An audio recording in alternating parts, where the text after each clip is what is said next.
All right, today is Monday, February 21st.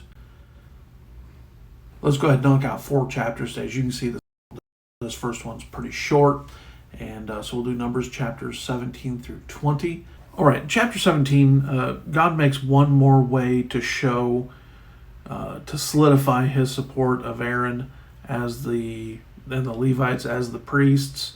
After the last couple of chapters, you'd think that Korah getting swallowed up would have been enough for everybody, and by the end of this chapter, it looks like it was starting to be the case. Chapter 18, Aaron and the Levites are confirmed again by God, and they're told some of the detail that they're going to be doing just a little bit further. Chapter 19, we have the sacrifice or the offering of the red heifer. The best I can come up with, because this is the first offering where it's asking for a female cow instead of a male or female of anything. The best I can tell is this offering was for when the tabernacle's in transit. They couldn't just break open everything and open everything, but if it's in transit, there had to be a way for somebody to make an offering.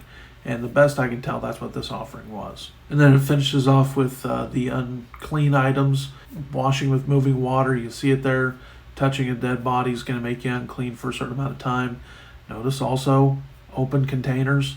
So yeah, one thing that this video series has done for me, it's made me pay a little bit more attention than usual when I'm going through some of these chapters. I didn't realize when we got to chapter 20, we're back at Kadesh. It's been now 37 years, and we're back there. We're back there, ready to go into the promised land. Just the last few people have to die off, and they'll be heading back over. Now notice here that God is calm and Moses is angry. This is a flip from what usually happens. Now God tells him to speak to the rock. Now that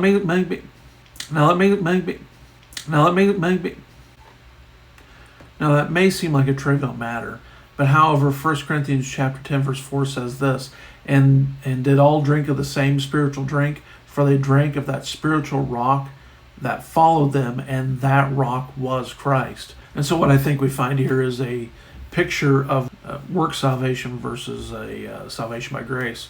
God said to speak to the rock, and they hit the rock out of anger, and then it was pronounced, hey, you're not going to lead them into the promised land. Yeah, we don't get to 1 Corinthians 10 until, we don't find out until a couple thousand years later why it was such an issue.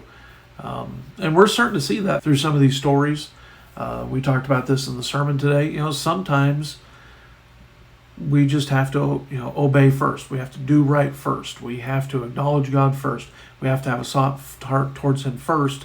Then he shows himself. People say, well, if God would just, show me that he's real, I'll believe him. That's not the way he works. Well, hey, I hope you have a great President's Day.